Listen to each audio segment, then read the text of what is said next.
नमस्कार साथियों, स्वागत है आप सबका प्रबोध क्लासेज के यूट्यूब चैनल में। साथियों, जैसा कि आप लोगों ने देखा होगा कि अपना जो हिंदी व्याकरण जो सब्जेक्ट है, इसके हम एमसीक्यू लेके आ रहे हैं 10,000। और आपको पता है कि अभी तक अपना जो शुरुआत है वो वर्ण विचार से है। इसके बाद आपके जो जितने भी टॉपिक है हिंदी व्याकरण के, वो आपको पूरे कंप्लीट करवाऊंगी, है ना। तो सबसे पहले हम बात करते हैं, आज के अपने प्रश्न हैं जो आपके वर्ण विचार से संबंधित चल रहे हैं। तो आज का अपना 26वें नंबर का जो प्रश्न है वो है, निम्नलिखित में से कंठ्य ध्वनि है।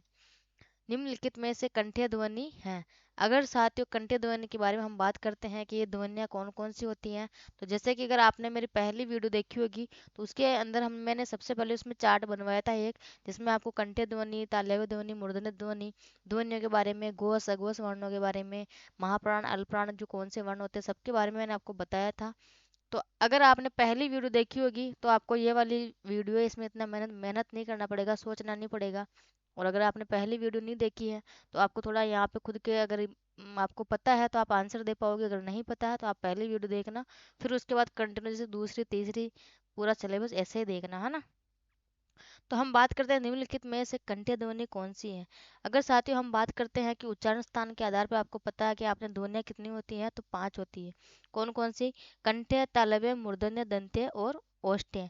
जो आपके कंठ्य ध्वनि होती है वो होती है आपके क, ख, ग, ग और अंग। ये होती है आपके कंठ्य ध्वनियाँ। तो आपके ये हो गई कंठ्य ध्वनियाँ, कंठ्य ध्वनि। अब आपके हम बात करते हैं कि इसमें कौन सा है, जो वर्ण है वो कंठ्य ध्वनि है। तो हम बात करते हैं यहाँ पे द आपका कंठ्य ध्वनि नहीं है, ब नहीं है और छ भी नहीं है। तो अगर यहाँ हम बात करें आपके, तो क है जो आपके क्या है, कंठ्य ध्वनि है। तो आपका पहला नंबर का ऑप्शन है जो बिल्कुल सही उत्तर हो जाएगा। आपके कंठ्य ध्वनि क, ख, ग, घ, अंग। ऐसे आपका तालव्य ध्वनि, कंठ्य के बाद में तालव्य। इसके बाद हम बात करें तो मूर्धन्य, कौन सी हो जाएगी आपकी? मूर्धन्य। फिर हम बात करें तो आपके दंत्य, दंत्य। और उसके बाद कौन सी हो जाएगी आपके? ओष्ठ्य। कौन सी हो जाएगी? ओष्ठ्य। अगर हम बात करते हैं तालव्य ध्वनि, तो इसके अंदर च वर्ग आता है आपका। और अगर आपके मूर्धन्य की बात करें हम, तो इसमें आपका ट वर्ग आता है। कौन सा? ट वर्ग। दंत्य जो वर्ण है इसकी बात करें हम, तो इसमें आपके त वर्ग आता है। और जो ओष्ठ्य है इसमें आते हैं आपके प वर्ग। तो आपका क्वेश्चन था कंठ ध्वनि कौन सी है, तो आपकी कौन सी हो जाएगी?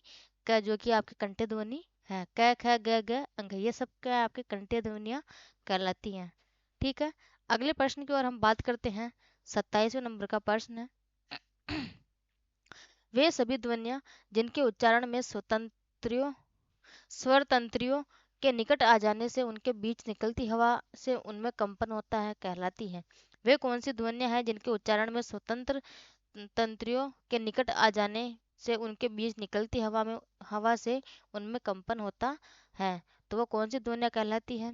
ए ऑप्शन आपके सामने नासिक्य ध्वनि, बी ऑप्शन आपके सामने घोष ध्वनि, सी ऑप्शन आपके सामने काकल्य काकल्य स्पर्शी ध्वनि, और डी ऑप्शन आपके सामने महाप्राण ध्वनि। अगर साथियों हम बात करते हैं इसकी, तो आपका जो इसका आंसर है वो कौन सा हो जाएगा? वे ध्वनियाँ जिसके उच्चारण में जो स्वर तंत्रियों के निकट आने से उनके बीच से निकलती हवा में उनमें कंपन होता है, तो आपके घोष ध्वनियाँ हो जाएगी। कौन सी हो जाएगी? घोष ध्वनियाँ हो जाएगी। अगर हम बात करते हैं घोष ध्वनि कौन कौन सी होती हैं, तो आपके घोष ध्वनि की बात करें हम, तो ये होती है आपके वर्ग का पहला, वर्ग का पहला। और यहाँ घोष ध्वनि के बारे में बात कर रहे हैं हम, तो यहाँ पे आपके वर्ग का तीसरा, चौथा और पांचवा तो होता है आपके घोष।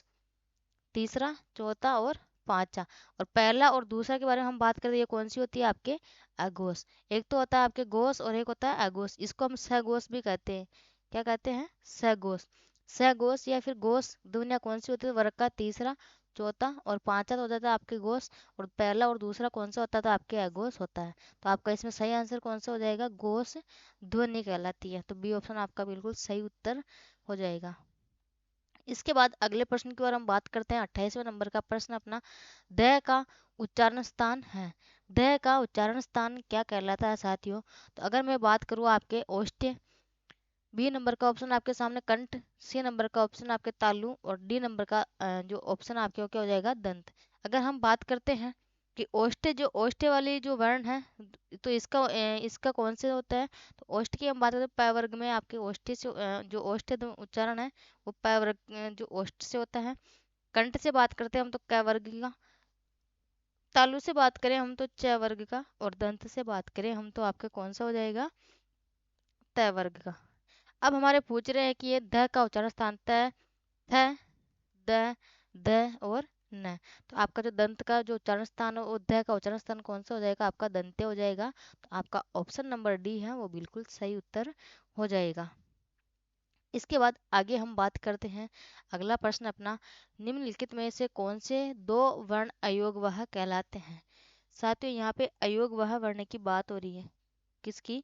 अयोग वर्ण की बात हो रही है कि कौन से ऐसे दो वर्ण हैं जो अयोगवह कहलाते हैं।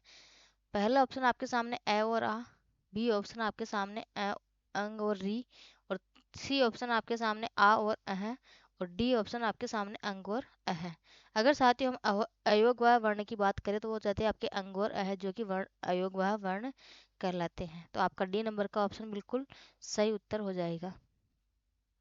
ठीक है, अगले प्रश्न की ओर हम बात करते हैं। 30वें नंबर का प्रश्न अपना, वाक्यों में प्रयुक्त शब्दों का व्यवहारिक और अनुशासित रूप कहलाता है। वाक्यों में प्रयुक्त शब्दों का व्यवहारिक और अनुशासित रूप कहलाता है, तो वो क्या कहलाता है आपके? तो उसकी बात करें हम तो वो आपके क्या कहलाते हैं?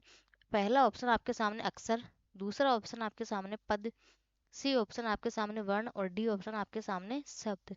अगर साथियों हम इसके उत्तर के बारे में बात करें तो आपके जो व्यवहारिक और अनुशासित जो हैं वो कौन से कहलाते हैं? तो वो आपके पद कहलाते हैं। क्या कहलाते हैं? पद। अगर हम बात करें आपके व्यवहारिक और अनुशासित रूप क्या कहलाता है शब्दों का, तो वो आपके पद कहलाते हैं। ठीक है, तो आपका इसका बी नंबर का जो ऑप्शन है वो बिल्कुल सही उत्तर हो जाएगा। अगले प्रश्न की ओर हम बात करते हैं। 31 नंबर का प्रश्न अपना, निम्नलिखित में से अघोष और महाप्राण ध्वनि है। एक तो आपके अघोष है और एक होते हैं महाप्राण, पूछ रही है। ठीक है, अगर सबसे पहले हम बात करते हैं आपके घोष और अघोष, तो घोष में मैंने आपको बताया था आपके घोष में कौन से होते हैं? 3, 4 और 5 है, और अघोष में कौन सा होता है? 1 और 2। वर्ग का क जैसे और ख, ये तो हो गया आपके इधर च और छ ऐसे। ठीक है, तो ये तो हो गए आपके अघोष, और इधर हो गया महाप्राण। एक होता है आपके अल्प प्राण और एक होता है आपके महाप्राण। अगर हम महाप्राण के बारे में बात करते हैं तो वर्ग का दूसरा और चौथा क्या होता है? आपके महाप्राण कहलाता है।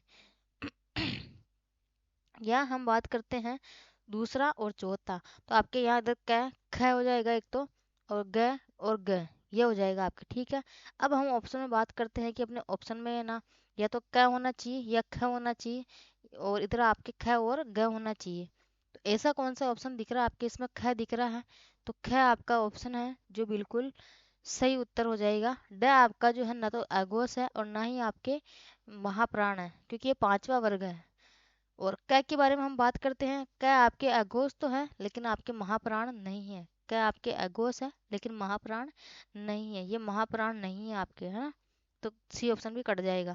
द के बारे में बात करें तो आपके द भी नहीं है, तो आपका ख ऑप्शन जो है आपका अघोष भी है और आपके महाप्राण भी ध्वनि है। ठीक है, तो आपका पहला नंबर का ऑप्शन है वो बिल्कुल सही उत्तर हो जाएगा। इसके बाद आगे हम बात करते हैं 32वें नंबर के प्रश्न के अंदर। अंतस्थ व्यंजन है, एक तो होते हैं आपके अंतस्थ और एक होते हैं आपके उष्म। कौन कौन से होते हैं? एक तो होते हैं आपके अंतस्थ और एक होते हैं उष्म। अगर हम बात करते हैं अंतस्थ व्यंजन के बारे में कि अंतस्थ व्यंजन कौन कौन से होते हैं, तो आपके सामने सबसे पहले ऑप्शन है पहला च, छ, ज और ज। बी ऑप्शन आपके सामने त, थ, द, द, और सी ऑप्शन आपके सामने प, फ, ब और भ। और अगर आपके सामने आगे बात करें डी ऑप्शन के बारे में, तो वो है य, र, ल और व। अगर साथियों हम बात करते हैं तो ये तो हो जाएगा आपका तालव्य, तालव्य। ठीक है, ये तो क्या हो जाएगा आपका? तालव्य। और इसके बाद आगे हम बात करते हैं तय वर्ग वाला, तो ये हो जाएगा आपके दंत्य। क्या हो जाएगा? दंत्य। प वर्ग वाले के बारे में हम बात करते ये हो जाएंगे आपके ओष्ठ्य। क्या हो जाएगा? ओष्ठ्य। तो अगर ये तीन तो आपके नहीं है तो बचा चौथा ऑप्शन आपके सामने जो कि अंतस्थ व्यंजन कहलाते हैं। तो आपके अंतस्थ व्यंजन कौन से हो जाएंगे? ये र ल व, ये कौन से हो गए आपके अंतस्थ। अगर हम बात करें उसमें की, तो उसमें कौन से होते हैं? तो आपके वो होते हैं स और है आपके उसमें व्यंजन हो जाएंगे। ठीक है, तो आपका यहाँ पे उत्तर नंबर कौन सा सही हो जाएगा? डी नंबर का जो ऑप्शन है बिल्कुल सही उत्तर हो जाएगा, जो कि आपके अंतस्थ व्यंजन कहलाते हैं।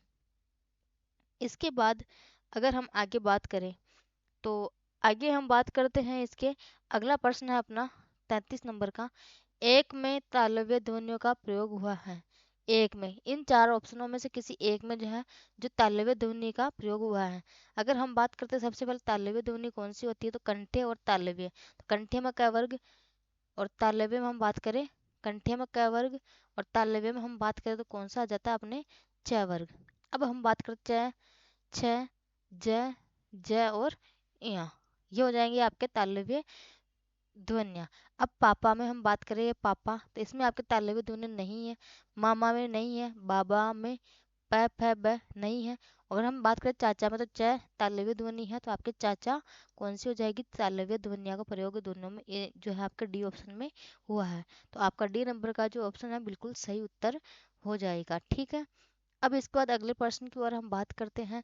केंद्रीय हिंदी निदेशालय ने हिंदी की मानक वर्णमाला में मूलतः कितने स्वर और कितनी व्यंजन ध्वनियों को स्थान दिया है? अगर हम बात करते हैं, केंद्रीय निदेशालय ने हिंदी की मानक वर्णमाला में मूलतः कितने स्वर और कितने व्यंजन ध्वनियों को स्थान दिया है? अगर यहाँ हम बात करें, तो आपके जो है 12 स्वर और 36 व्यंजन, ये तो हो गए 12 स्वर और 36 व्यंजन। तो आपके ये नहीं है, 12 और 36 बिल्कुल ये नहीं है। इसके बाद हम बात करते हैं 11 स्वर और 35 व्यंजन। तीसरा ऑप्शन हम देखें तो 12 स्वर और 35 व्यंजन, और चौथे नंबर पे हम बात करते हैं तो 11 स्वर और 36 व्यंजन। तो साथ ही हम बात करते हैं केंद्रीय निदेशालय में आपके है ना, जो वहाँ पर 11 तो स्वर माने गए थे, और आपके जो व्यंजन कितने माने गए, तो 35 व्यंजनों की संख्या मानी गई है। ठीक है, तो आपका यहाँ 11 और 35, ये आपका जो ऑप्शन है बिल्कुल सही उत्तर हो जाएगा। कौन सा? बी नंबर का जो ऑप्शन है आपका बिल्कुल सही उत्तर हो जाएगा। बी नंबर का जो ऑप्शन है आपका बिल्कुल सही उत्तर हो जाएगा। ठीक है, अगर हम यहाँ बात करें स्वर है जो कौन कौन से हैं, तो आपके यहाँ पे ए, आ, ई, उ, बड़ा ऊ, री, ए, आई, ओ और औ। ठीक है, और मूल व्यंजन के हम बात करें व्यंजन के बारे में, तो आपके यहाँ हो जाएंगे पूरे कितने? 35। ठीक है, अब हम अगले प्रश्न की ओर बात करते हैं। 35वें नंबर का प्रश्न आपका, उच्चारण स्थान की दृष्टि से हिंदी के और आ और आ स्वर हैं। अगर हम बात करते हैं उच्चारण स्थान की दृष्टि से हिंदी में जो है और आ स्वर कैसे हैं आपके, तो सबसे पहले हम बात करें यहाँ ऑप्शन के बारे में। पहला ऑप्शन आपका तालव्य, बी नंबर का ऑप्शन है वो औष्ठ्य, सी नंबर का ऑप्शन है मूर्धन्य, और डी नंबर का जो ऑप्शन है वो आपके कंठ्य। अगर साथियों हम बात करते हैं ए और आ आपके कैसी ध्वनियाँ हैं, तो ये हो जाएगी आपके ए और आ कंठ्य ध्वनियाँ हो जाएगी।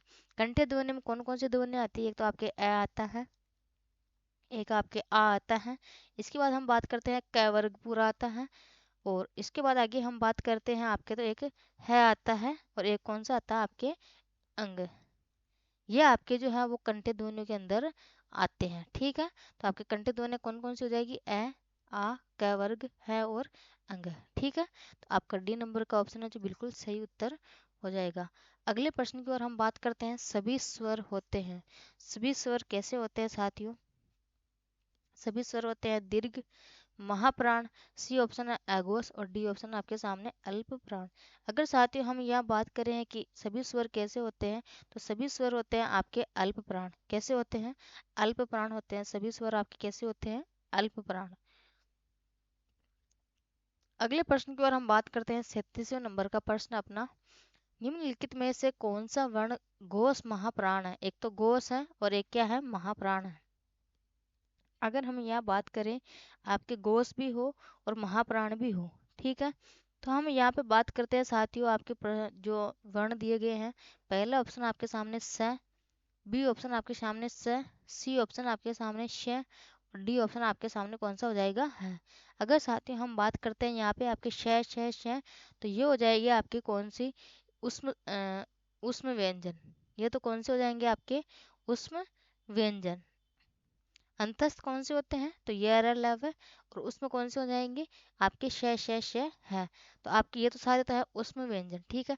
लेकिन इसके बाद हम बात करें आपके गोस और महाप्राण दोनों पूछ रहे हैं, तो आपके जो है ये आपके गोस भी है और एक क्या आपके महाप्राण भी है। क्या है, गोस भी है और महाप्राण ध्वनि भी है।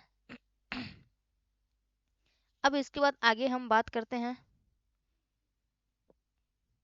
अगले प्रश्न की ओर। 38वें नंबर का प्रश्न है, निम्नलिखित शब्दों में से उस शब्द को चुनिए जिसमें उचित स्थान पर अनुस्वार का प्रयोग हुआ है। उचित स्थान पर अनुस्वार का प्रयोग हुआ है, इसके जो ऑप्शन के बारे में हम बात करते हैं। पहला ऑप्शन आपके सामने ध्वनिया, बी ऑप्शन आपके सामने संयुक्त, सी ऑप्शन आपके सामने संशोधन और डी ऑप्शन आपके सामने गणतंत्र। तो साथियों यहाँ पे बात कर रहे हैं कि संयुक्त शब्द में जो भी है आपके जो संयुक्त शब्द है इसके अंदर आपके अनुस्वार का प्रयोग हुआ है। कैसे, जो आपका जैसे किसी स्वर के बाद आने वाला व्यंजन जिसकी ध्वनि नाक से निकलती है, जैसे आपके अंगूर हुआ, अंगद हुआ, कंकण हुआ, इन सबके जो व्यंजन है, जैसे व्यंजन है इसके बाद आपके जस्ट स्वर की ध्वनि निकलती है। तो आपके जो संयुक्त है इसमें आपके जो न है वो नाक की सहायता है उससे बोले जाते हैं। तो आपका जो संयुक्त है इसके अंदर बिल्कुल बी ऑप्शन सही उत्तर हो जाएगा। अगले प्रश्न की ओर हम बात करते हैं, भाषा की सार्थक लघुत्तम इकाई किसे माना जाता है। भाषा की सार्थक लघुत्तम इकाई के बारे में बात कर रहे हैं साथियों। ए ऑप्शन आपके सामने अर्थ, बी ऑप्शन आपके सामने वर्ण, सी ऑप्शन आपके सामने मात्रा और डी ऑप्शन आपके सामने शब्द। अगर यहाँ पे हम भाषा की सबसे सार्थक लघुत्तम इकाई की बात करें तो यहाँ पे लघुत्तम इकाई क्या हो जाएगी, आपके शब्द जो है वो भाषा की सार्थक लघुत्तम इकाई मानी जाती है। अगले प्रश्न की ओर हम बात करते हैं। आज का अपना जो प्रश्न है 40वें नंबर का, और उसके बारे में हम बात करते हैं री ध्वनि है। अगर साथियों हम री ध्वनि के बारे में बात करते हैं तो क्या ये पहला ऑप्शन आपके सामने उत्सिप्त है, या फिर आपके पार्श्विक है, या फिर आपके जो री ध्वनि है वो मूर्धन्य है, या फिर आपके संघर्षित ध्वनि है। तो अगर साथियों हम यहाँ पे बात करते हैं आपके री ध्वनि के बारे में, तो आपकी जो री ध्वनि है वो कैसी है, आपके मूर्धन्य ध्वनि कहलाती हैं। आपके उत्सिप्त कौन से होते हैं, उत्सिप्त के बारे में हम बात करें आपके, तो ड कैसे हो जाएंगे, आपके उत्सिप्त हो जाएंगे। ऐसे ही अगर हम पार्श्विक के बारे में बात करें तो आपके जो ल व्यंजन है ये पार्श्विक हो जाएगा। संघर्षी के बारे में हम बात करते हैं, संघर्षी व्यंजन इन्हें हम उष्म व्यंजन भी कहते हैं। कौन से, उष्म व्यंजन। और उष्म व्यंजन कौन से, वो गर्म व्यंजन जो होते हैं वो होते हैं आपके श और है। स स स और है, ये आपके कौन से हो जाएंगे, उष्म व्यंजन। और आपका जो री है वो कैसा हो जाएगा, मूर्धन्य व्यंजन या मूर्धन्य ध्वनि कहलाती है। ठीक है, अगले प्रश्न की ओर हम बात करते हैं। निम्नलिखित में से कौन सी ध्वनि अयोगवाह है। अयोगवाह ध्वनि के बारे में बात कर रहे हैं कि निम्नलिखित में से कौन सी ध्वनियाँ अयोगवाह है। पहले ऑप्शन के बारे में हम बात करते हैं ए और आ, आपके बी ऑप्शन है क ख, सी ऑप्शन आपके सामने अंग और अ है, और डी ऑप्शन है आपके सामने ड और ड। अगर साथियों हम बात करते हैं अयोगवाह ध्वनियों के बारे में कि अयोगवाह ध्वनियाँ आपकी कौन सी हो जाएंगी, तो वो होती है आपके अंग और अ है, जो आपकी कौन सी ध्वनियाँ हो जाती हैं, अयोगवाह ध्वनियाँ कहलाती हैं। इसके बाद आगे हम बात करें और, तो आपके सामने जो है ये अ और आ, तो ये कौन सी ध्वनि है आपके सामने, तो कंठ ध्वनि है।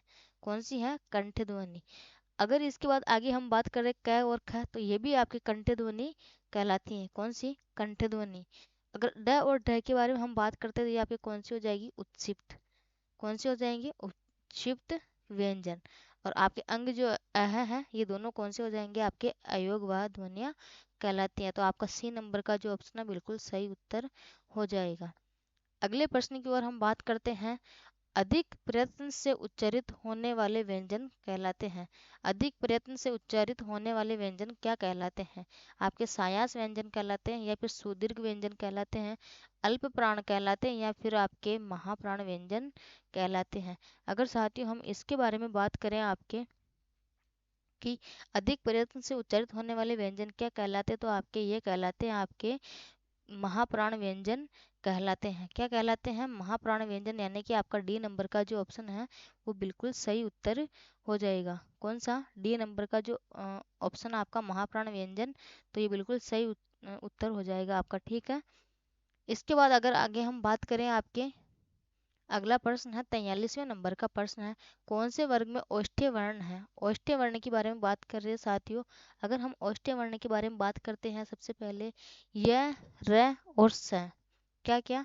य, र और स, तो ये आपके औष्ठ्य ध्वनियां नहीं है। इसके बाद आगे हम बात करते हैं प, ब और फ। तीसरा ऑप्शन आपके सामने च, ल और द। और डी ऑप्शन आपके सामने वो है ट, क, स। अगर साथियों हम इसके उत्तर के बारे में बात करते हैं कि औष्ठ्य ध्वनियां कौन कौन सी है आपकी, तो आपका प वर्ग हो जाता है। कौन सा? प वर्ग।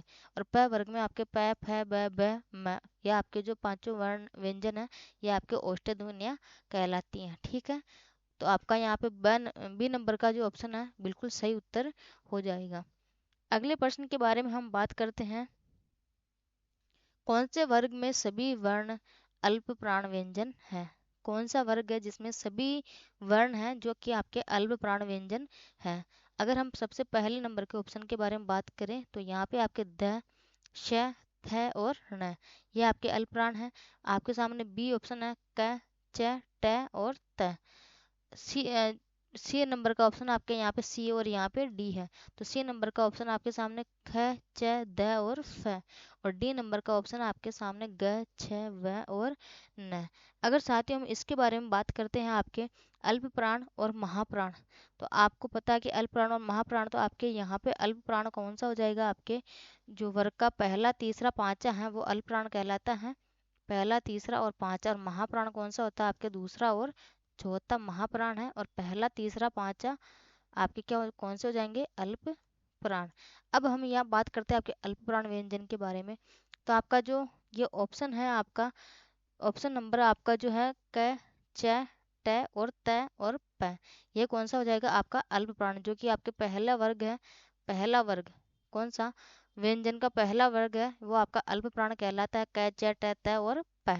तो आपका बी नंबर का जो ऑप्शन है वो बिल्कुल सही उत्तर हो जाएगा। ठीक है, अगले प्रश्न के बारे में हम बात करते हैं। अपना प्रश्न है, तालव्य वर्णों का वर्ग कौन सा है? 45वें नंबर का प्रश्न अपना, तालव्य वर्णों का वर्ग कौन सा है? अगर हम बात करते हैं कंठ्य, पहला आता है आपके कंठ्य और दूसरा कौन सा आता है? आपके तालव्य।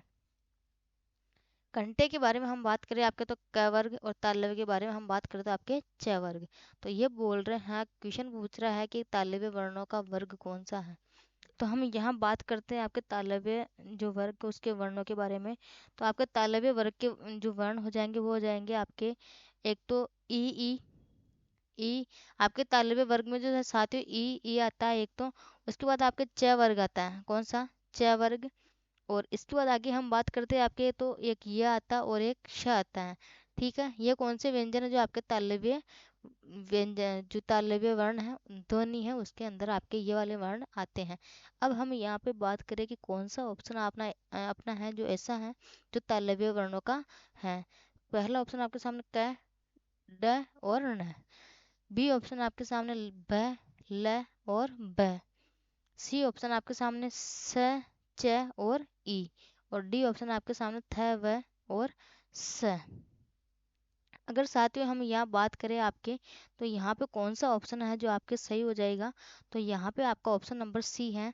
इसमें आपके स और च और ई, ये आपके कौन सा हो जाएगा? तालव्य वर्ण हो जाएंगे। तो आपका सी नंबर का जो ऑप्शन है वो बिल्कुल सही उत्तर हो जाएगा। ठीक है, इसके बाद आगे हम बात करते हैं साथियों, इसको है, इसको आप ये इचू यशानाम बोलते हैं, लेकिन आपको इतना याद नहीं रखना है।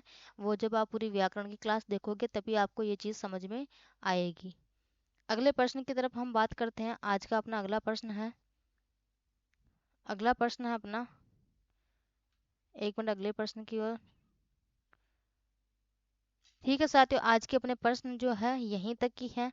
इसके आगे वाले प्रश्नों की बात जो है कल जो है, यानी कि अपने आने वाली अगली वीडियो है उसके अंदर हम बात करेंगे। अब तक के अपने हो चुके हैं 45 प्रश्न, और कोशिश करूंगी कि अपने जो 5 प्रश्न है इनको जो आगे वाली PDF उसके अंदर शेयर कर दूंगी मैं। ठीक है, तो ठीक है, आज के लिए धन्यवाद। राम राम सा।